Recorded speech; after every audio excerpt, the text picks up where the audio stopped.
Inform human, आप तक सच पहुंचे, यही हमारी कोशिश है।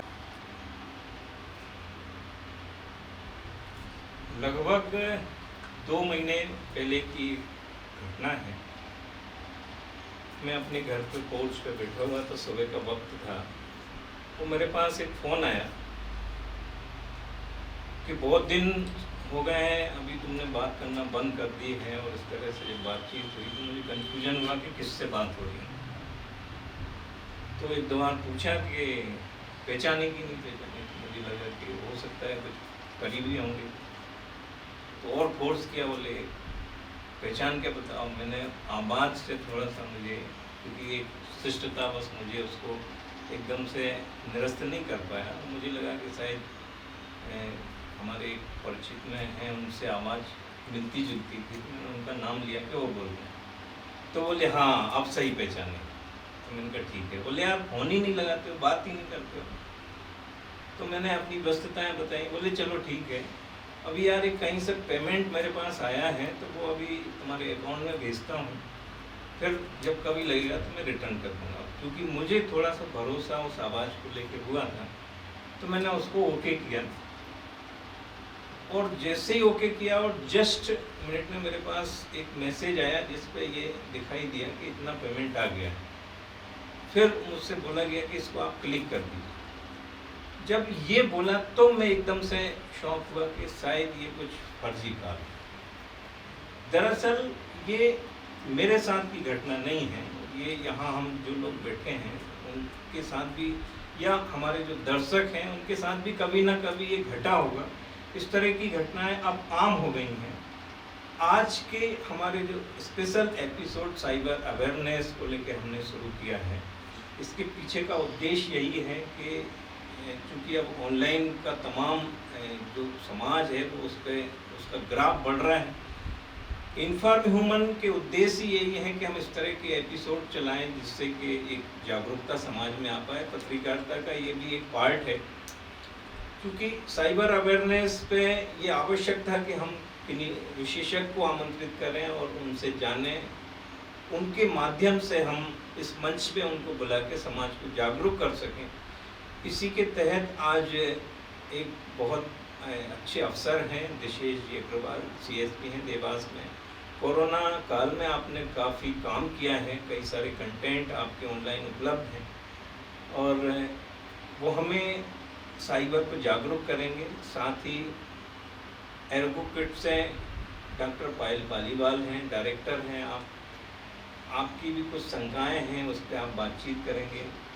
कुरैशी सर अपने आप में एक अद्भुत शख्सियत हैं, खेल शिक्षक हैं और अच्छे कलाकार हैं। क्योंकि मंचों से जुड़े हुए हैं तो ऑनलाइन भी आपके कई सारे काम हैं जिस पे कई बार ऐसी स्थिति बनती होगी। गौरव अम्बे जी हैं, डिजिटल मार्केटिंग की वर्किंग है, वो भी उनके साथ एक दो घटनाएं घटी हैं, CSP साहब को बताएंगे कि उनके साथ ऐसा ऐसा हुआ है। Doctor Pankaj Gupta ji Indore diagnostic centre के डायरेक्टर हैं। हमारे स्थानीय संपादक श्री त्रिपाठी जी हैं, आप सभी का बहुत स्वागत है। गौरव जी से ही हम बातचीत शुरू करते हैं, क्योंकि जब मैंने बताया कि आज हम इस तरह का एपिसोड कर रहे हैं तो आपने मुझे एक घटना का उल्लेख किया था, वहीं से हम अपनी बातचीत शुरू करेंगे। वो CSP साहब को वो घटना आप संक्षिप्त में बताइए क्या हुआ। जी, ये घटना लगभग 1 हफ्ता पूर्व की है। मेरे परिचित थे, उनके बालक जो है, अभी नया ट्रेडिंग जैसे बहुत आसान हो गया है मोबाइल से ट्रेडिंग करना, तो वो ट्रेडिंग करते थे, है ना। रोज का जो उनका लगभग रहता था, कभी 10,000 20,000 ऐसे ट्रेडिंग करते थे और उसमें कुछ उनका अमाउंट 2-1 लाख रुपए हमेशा वो रहता था। अब क्या होता है, ट्रेडिंग में बहुत सारी ऐसी एप्स बन चुकी हैं जहाँ से ट्रेड किए जाते हैं और जहाँ से ऑटो विड्रॉल आपके अकाउंट में अमाउंट आ जाता है ना। तो 90,000 रुपए का जो अमाउंट है वो उनके अकाउंट में आ गया था, मगर किसी प्रकार का उन्हें कोई मैसेज नहीं आया, ठीक। और उसी दिन की घटना यह है कि एक व्यक्ति का उन्हें कॉल आता है, जो बालक रहता है, मतलब अभी मैच्योरिटी लेवल पे वो चलता रहता है कि अभी कॉलेज में जैसे वो काम कर रहा है, तो उसको कॉल आता है और उस कॉल पे बोला जाता है कि आप मतलब शर्मा जी इस टाइप से ऐसे बात कर रहे हैं। बोले मैं उनको कुछ पेमेंट कर रहा था 45,000 रुपए के, बट गलती से वो आपको हो गया है बाय मिस्टेक। और उसमें उन्होंने जैसे ही फ़ोन काटता है वो, तो उनको 2 मैसेज आता है ना, credited in your account 48,000, credited in your account 45,000, ऐसे। तो 90,000 रुपये उनके अकाउंट में ही आ जाता है। तो जो बच्चा रहता है वो क्या करता है, उसका अकाउंट बैलेंस चेक करता है। उसे जाहिर सी बात है कॉलेज में तो इतना अमाउंट तो जैसे रहता नहीं, तो उसको 90,000 रुपये दिखा कि हाँ यार मेरे अकाउंट में ही आ गया है। फिर वापस से उसको कॉल आता है कि आपके अकाउंट में आपने देख लिया आ गया है, तो आप मुझे वो अमाउंट जो है आप ट्रांसफ़र कर दीजिए। वो गूगल पे का उनको नंबर दे देते हैं और बच्चा जो है वो उसको ट्रांसफ़र कर देता है ना। ये उस दिन की घटना खत्म हो जाती है। नेक्स्ट डे जब वो ट्रेडिंग करने के लिए मॉर्निंग में उठता है और वो ट्रेडिंग के लिए उसके अकाउंट में जो बैलेंस देखता है, तो उसे दिखता है कि यार 90,000 रुपये जो मैंने डाला है वो तो इसका आया हुआ था, है। तो कहीं ना कहीं सर इसमें ये हुआ कि जैसे वो सूचना जो है ऐप के थ्रू उसके पास, व्यक्ति के पास गई है, उसी समय पे उसने फ़ोन करा। और मैंने 1 हफ्ते पहले ही फिर साइबर क्राइम में जो पोर्टल ऑनलाइन होता है वहाँ पर हमने रिपोर्ट भी करी है ना। तो जैसे वहाँ से हमें बोला गया कि 24 आवर्स में आप अगर इस चीज़ को, कार्रवाई को कर देते हैं तो अकाउंट को हम कोशिश करेंगे कि वो होल्ड रह जाए। अदरवाइज क्या होता है कि वहाँ से वो निकाल सकता है। अब ये तो चलिए कि जैसे मैं डिजिटल मार्केटिंग में ये गौरव जी की एक घटना थी, क्योंकि हम 1 बाई 1 सभी प्रश्न सर के सामने रखेंगे, फिर वो उसका हमें सॉल्यूशन बताएंगे। सर आपके साथ भी कोई इस तरीके? हाँ, मेरे साथ भी एक बार घटना घटी है, उसको करीब 6 महीने होने आ गए होंगे। वो था कि बिजली का बिल आपका बोले जमा तो हो गया, ऑनलाइन आप करते हैं, लेकिन वो पेमेंट अटका हुआ है। तो अगर आप कैश जमा कर देते हैं तो थोड़ी देर बाद हम आपको आपके अकाउंट में वो पैसा रिटर्न कर देंगे और वो जो अमाउंट है वो जो अटका हुआ वो निकल जाएगा। तो उन्होंने अपना नंबर दिया, इस बीच मैंने फ़ोन काट दिया। मैंने दूसरे नंबर से फ़ोन लगाया, इतने में मेरे से बोलता है कि आपने ये नंबर क्यों कट करा, क्योंकि मेरा उससे अकाउंट से जुड़ा होता नंबर, इसलिए मैंने उस नंबर को कट करके दूसरे से लगा दिया। तो थोड़ा गर्म हो गया, तो मैं समझ गया कि कहीं गड़बड़ तो है इसमें। फिर उसको मैं आगे तक ले गया, वो मेरे से बोलता है अभी आप अमाउंट, मैंने कहा मेरे अकाउंट में कोई पैसा नहीं, आप किसी से उधार ले लीजिए। मैंने कहा मेरी जान पहचान भी, मैं बाहर का हूँ। तो बोले 10,000 भी किसी से उधार ले गया, उसमें डाल दीजिए। मैंने कहा अच्छा, बोले हम आपको यहाँ से 10,000 ट्रांसफ़र कर रहे हैं, वो वापस आप थोड़े मिला के उसमें हमारा अकाउंट में डाल दीजिए। मैं ठीक है, आप ऐसा कर लीजिए। तो मैं बहुत देर तक रास्ता देखा करा, नहीं डाला हूँ। आप बोले तो नहीं हो रहा हमसे। फिर बोले ये अकाउंट आप किसी से पैसा ले लो और इस हमारा अकाउंट में डाल दो। तो मैंने कहा मुझे अकाउंट में अगर डालना हो तो मैं जाके पावर हाउस में जाके जमा करूँगा, मैं आपको क्यों डालूँ? तो नहीं बोले पावर हाउस में टाइम लगेगा, ये हम जो अकाउंट नंबर दे रहे हैं आप इसी में डाल दीजिए। तो ऐसा करते करते मैं उसको आधे घंटे तक बुलाया करा, बहुत देर तक। उसके बाद फिर वो बोलता, फिर वहाँ हथियार डाल देता हूँ मेरे आगे, नहीं वो आप नहीं कर पाओगे। तो मैंने कहा हाँ, हम समझ गए आप कौन हो। मैंने कहा अब आप फोन काट लीजिए। निश्चित तौर से, क्योंकि आप जागरूक थे तो इस घटना से बच गए। डॉक्टर पायल, आपके साथ भी कभी ऐसा हुआ है? हुआ तो नहीं है, बट हाँ ऐसे फ्रॉड कॉल्स बहुत सारे आते हैं हमारे पास कि इतने अमाउंट्स क्लिक करेंगे तो ये टाइप करें, ये टाइप करें। तो इस टाइप के कॉल्स हमारे पास कई बार आते हैं, बट सिंस हम लोग थोड़े जागरूक हैं तो हम इस टाइप के कॉल्स उठाते नहीं हैं। या आजकल ट्रू कॉलर का एक सुविधा हमारे पास उपलब्ध है, तो उसमें कई बार मेंशन हो जाता है कि मतलब फ्रॉड है, ये है, तो इस टाइप की चीज़ें हम लोग अवॉइड करते हैं। बट हाँ, इस टाइप के कॉल्स कई बार हमारे पास आते हैं। पंकज गुप्ता जी। बिल्कुल, मेरे साथ तो हो भी चुका है और एक तो मेरे रिलेटिव के साथ तो बहुत बड़ा ही हुआ है, वो मैं बताना चाहूँगा। ये जो NPV के जो स्कैम है उसमें क्या हुआ कि एक बार मेरे पास कॉल आया कि मैसेज आया कि आपका बिजली का बिल जो है वो भरा नहीं है, तो आज मतलब 3 घंटे के अंदर आपकी लाइट कट जाएगी। तो मैंने उससे फ़ोन लगाया, मैंने फ़ोन उठाया तो उन्होंने बोला कि मैंने तो पेमेंट तो भर दिया है। तो सर वो हो गया, लेकिन ये ऑनलाइन अपडेट नहीं हुआ है आपका। तो ऑनलाइन अपडेट करने के लिए मैं आपको एक मैसेज भेज रहा हूँ, वो आप उसको क्लिक कर दीजिए तो आपका अपडेट हो जाएगा। तो उसमें मैसेज भेजा, हमने क्लिक किया। अच्छा, मैं गाड़ी में था, ड्राइवर चला रहा था गाड़ी, उसने एक ऐप डाउनलोड करवा दिया और वो मैंने ध्यान नहीं दिया और वो उसने क्या किया, मेरा जो मोबाइल था उसको हैक कर लिया। और फिर बोलता है कि सर ये पेमेंट कर दीजिए, 10 रुपये पेमेंट कर दीजिए ओनली आप। मैंने पेमेंट करा तो बोले थे कि वो नहीं, आप ऐसे पेटीएम से नहीं करेगा, कार्ड से पेमेंट करिए, अपने क्रेडिट कार्ड से। तो मैंने अपने क्रेडिट कार्ड कोटक बैंक का था, उससे पेमेंट करा 10 रुपये और तुरंत थोड़ी देर के बाद मैंने देखा 20,000 रुपये डेबिट हो गया उससे। तो क्योंकि उसने ऑनलाइन ऐप से मेरा मोबाइल हैक कर लिया था। अब इस बीच में कोटक महिंद्रा बैंक में मैंने फ़ोन लगाया कस्टमर केयर पे कि मेरा कार्ड से ही हुआ है, कोई इस तरह से करा है। फ़ोन करते करते ही 20,000 रुपये एक बार और फेवरेट हो गए। इसका मैं फटाक से स्विच ऑफ कर दिया मोबाइल। तो ये तो मेरे साथ ये हुआ। एक घटना थी। हमारे स्थानीय संपादक त्रिपाठी जी भी कुछ प्रश्न लेके बैठे हैं। इसी तरह की घटना हुई है। एक बार मेरी डॉटर है तो स्कूल में उसके पास कॉल आया कि हमारे पिताजी का फ़ोन आया था, मैं उनका मित्र हूँ और उनका अकाउंट नंबर अपना बता दो। मैं पैसे डालने के लिए उन्होंने बोला है कि वो बहुत बिजी हैं और कुछ पैसे तुम्हारे अकाउंट में डाल रहा हूँ, तो उसको हमको रिटर्न बताना है। तो बुढ़िया ने ये चालाकी मेरी की थी, क्योंकि वो भी बीटेक कर रही है, तो उसने तुरंत मेरे पास कॉल लगाया। मैं ऑफिस में था और उठाया फ़ोन तो बोली पापा आपने किसी से पैसे डालने के लिए बोला है। तो मैंने क्यों बोलूँगा मैं, हमको कुछ पता नहीं है।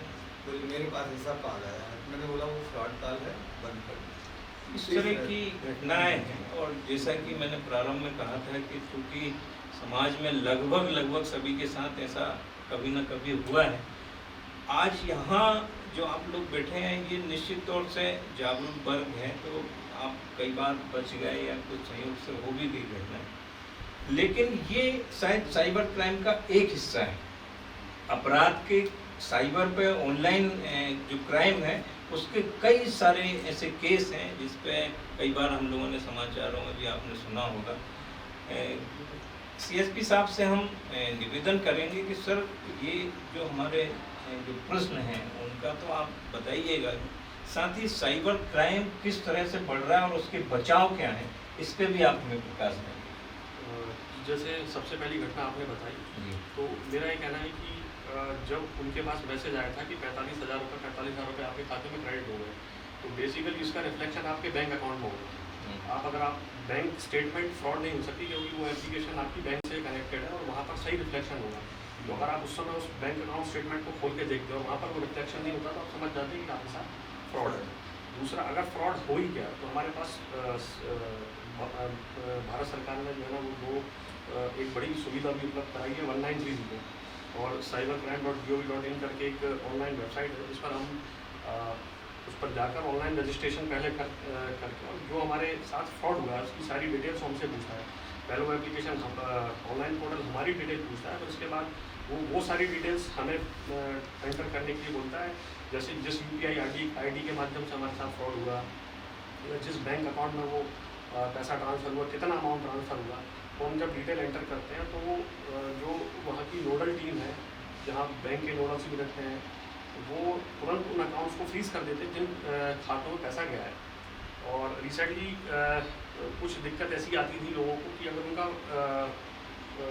उनके साथ अगर साइबर फ्रॉड हुआ और फ्रॉडस्टर के खाते फ्रीज़ हो गए तो पैसा रिफंड होने में प्रॉब्लम आती थी। माननीय उच्च न्यायालय हिमाचल प्रदेश का एक आदेश आया है जिसमें उन्होंने कहा है कि 1930 में जब आप कंप्लेंट करते हो वो ऐसा FIR ट्रीट की जाएगी।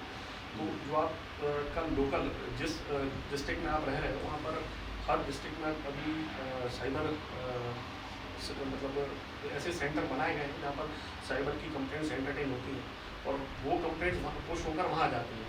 तो वहाँ से अगर आप उनको अपनी कम्युनिकेट करते हो तो जब आपको कोई अथॉरिटी लेटर देते हैं आप बैंक को जाके दिखाओ तो पैसा रिलीज हो जाता है। ये महत्वपूर्ण जानकारी है जो शायद में नहीं मालूम। 1930 बड़ा अच्छा अभी बहुत अच्छी मुहिम चल रही है, उसमें हम मतलब तुरंत खाते फ्रीज हो जाते हैं जिन खातों में पैसा गया है। कई बार ऐसा होता है कि पैसा लेयर्स में मूव करता है, जैसे फ्रॉडस्टर ने एक खाते में पैसा डाला, फिर उस खाते से वो अगले 2-3 खातों में पैसा डाइवर्ट हुआ, फिर अगले खातों में डाइवर्ट हुआ। तो जितनी लेयर्स में पैसा मूव करता है वो सारे खाते फ्रीज हो जाते हैं। और मतलब अगर हम जैसे आपने बताया था कि आपको बताया गया था कि 24 घंटे के भीतर अगर आप कंप्लेंट मूव करते तो पॉसिबिलिटी थी कि मैक्सिमम रिफंड आपका आ जाए। तो उसी तरह से हमें कोशिश करना चाहिए कि अगर हमारे साथ साइबर फ्रॉड हुआ है तो तुरंत हम हमारी कंप्लेंट रजिस्टर कराएं, क्योंकि हम जितना जल्दी कंप्लेंट रजिस्टर कराएंगे हमें उतनी मैक्सिमम रेमेडी मिलने की पॉसिबिलिटी रहेगी। दूसरा, अगर हम बात करें साइबर फ्रॉड की, साइबर फ्रॉड एक वर्ड है, लेकिन उसके कितने भी प्रकार हो, लेकिन जो एंड रिजल्ट है ना वो ये है कि हमारा पैसा वो उस फ्रॉड में जो लॉस है वो हमारा पैसा है, हमारे खाते से वो डिडक्ट होगा किसी भी माध्यम से। अगर हम साइबर फ्रॉड की बात करें तो मैं आपको एक एग्जांपल देता हूँ कि ये समय के साथ इवॉल्व हो रहा है। कोविड के टाइम मुझे याद है इंदौर में जब मैं पोस्टेड था इंदौर में मेरे ऑफिस में 1-2 कंप्लेंट्स आई। एक कंप्लेंट आई एक रेस्टोरेंट वाले की, उसके साथ 30,000 का फ्रॉड हुआ। उसको बोला गया कि मैं आर्मी हाउस से बोल रहा हूँ और चूँकि बहुत 1 घंटे के लिए मार्केट खुला है तो आप ये पार्सल पैक कर दीजिए। बोले हम बहुत सारे लोग हैं, करीब 30,000 का ऑर्डर दिया उसने और बोले मैं लिंक भेज रहा हूँ, आप ये इस तरह से बोले मैं आ नहीं पाऊँगा और तो किसी को भेजता हूँ तो आप लिंक के माध्यम से पेमेंट कर रहा हूँ। तो 30,000 रुपये से डेबिट हुए। ऐसे ही एक पैथोलॉजी सेंटर वाले थे, उनके साथ फ्रॉड हुआ कि हम लोग काफ़ी सारे लोग हैं, क्योंकि कोरोना की समस्या है तो हम एक साथ जो है ना हमारा टेस्ट कराना चाहते हैं, ये टेस्ट है, तो उनको भी करीब 25 से 30,000 रुपये का फ्रॉड हुआ था। तो ये समय के साथ इवॉल्व होते जा रहा है और जैसी रिसेंट में डेवलपमेंट्स होती हैं उनको ये ग्रैब करते हैं और ताकि लोगों के जहन में वो चीज़ बनी रहे। जैसे एक तरह का फ्रॉड ये था कि वो कोविड से रिलेटेड कॉल करते थे कि अगर आपको वैक्सीन लग गया है तो फला नंबर प्रेस करें और नहीं लगाए तो फिर वो आगे जो समाज में चल रहा होता है वो सब चीज़ों को उसी से कनेक्ट है। और साइबर हाँ, फ्रॉड्स के आधार पे वो अभी रिसेंट में एक घटना उज्जैन की थी जो क्रैक हुई थी, वो हाउस अरेस्ट हो गए थे उन्हें कुछ पुलिस के ऑफिशियल्स बता के और इनकम टैक्स या अलग दूसरे डिपार्टमेंट्स का डर दिखा के और हाउस अरेस्ट करके उनसे जो है ना पैसा लिया गया था और फिर बाद में वो केस क्रैक हुआ था। तो इस तरह से बहुत सारे साइबर एक सेक्सटॉर्शन है जिसमें जो नई उम्र के लड़के हैं उन्हें एक्सटॉर्ट किया जाता है और फिर उनसे पैसे की डिमांड की जाती है कि हम आपका ये वीडियो रिलीज़ नहीं करेंगे और नहीं पैसा दोगे तो हम आपका वीडियो रिलीज़ कर देंगे। तो वो डर दिखा के पैसा लिया जाता है। वैसे अलग अलग तरीके से साइबर फ्रॉड हो रहे हैं, लेकिन अवेयरनेस की जो बात है कि जैसे मैंने आपको पहले एग्जांपल में बताया कि अगर हमारी स्क्रीन पर मैसेज रिफ्लेक्ट हो रहा है कि 45,000 क्रेडिट हुए और वो मिलता जुलता नंबर ICICI की जगह कुछ ICI अकेला रिफ्लेक्ट हो रहा है, तो हम सीधा हमारी बैंक अकाउंट स्टेटमेंट को चेक करेंगे कि अगर उसमें क्रेडिट नहीं हुआ इसका मतलब हमारे साथ कोई फ्रॉड हो रहा है। और बहुत सारे एग्जांपल्स देखने को मिलते हैं कि जैसे हमने फूड ऑर्डर किया, एक एग्जांपल मैं आपको देता हूँ कि किसी ऑनलाइन डिलीवरी वाले एप्लीकेशन से फूड ऑर्डर किया और वो फूड शायद पहुँचा नहीं, रिफंड के लिए उन्होंने गूगल पे डाला उस डिलीवरी ऐप का नाम और कस्टमर केयर सेंटर, तो फ्रॉडस्टर का नंबर ऊपर रिफ्लेक्ट हुआ और उन्होंने जब उसे कॉल किया तो जैसे एडिडेस्क एप्लीकेशन के बारे में उन्होंने बताया कि रिमोट एप्लीकेशन है ये, इस पर मोबाइल का कंट्रोल लिया और फिर जो है ना उनसे पैसे उस फ्रॉडस्टर के अकाउंट में क्रेडिट हुए। हम बहुत सारे उपाय ये कर सकते हैं कि जैसे हम जिन अकाउंट्स में हमारा हेफ्टी अमाउंट है, अगर उनमें हम ऑनलाइन ट्रांजैक्शन ऑपरेट कर रहे हैं तो हमें कोशिश करें कि हमने जब उस अकाउंट को यूज़ किया, हमने ऑनलाइन ट्रांजैक्शन किए और जिस टाइम में हम ऑनलाइन ट्रांजैक्शन नहीं कर रहे हैं तो हम चाहें तो उस UPI ID को डीएक्टिवेट कर दें और जब हमें यूज़ करना हो वापस एक्टिवेट करने में बहुत थोड़ा सा समय लगता है और रजिस्टर्ड मोबाइल से मैसेज आता है और UPI ID एक्टिवेट हो जाती है। हम ये भी कर सकते हैं कि हमारे रोज़मर्रा के जो ऑनलाइन ट्रांजैक्शन है उसके लिए हम सेपरेट अकाउंट रखें, उसमें उतना ही अमाउंट रखें ताकि अगर हमारे साथ कोई दुर्घटना होगी तो बहुत मेजर लॉस हमारे साथ ना हो।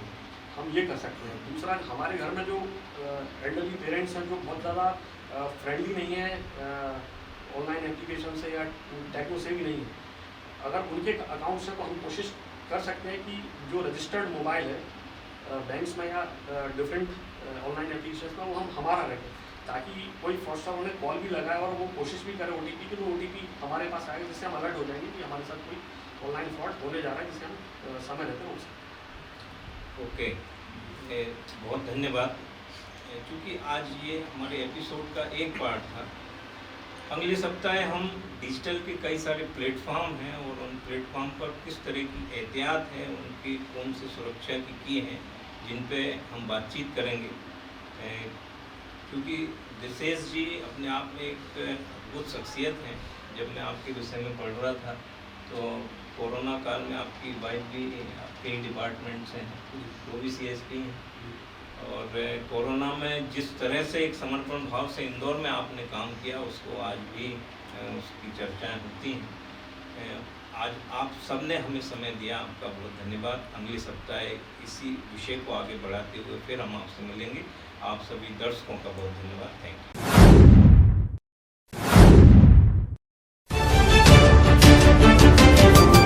इन्फॉर्म ह्यूमन, आप तक सच पहुंचे, यही हमारी कोशिश है।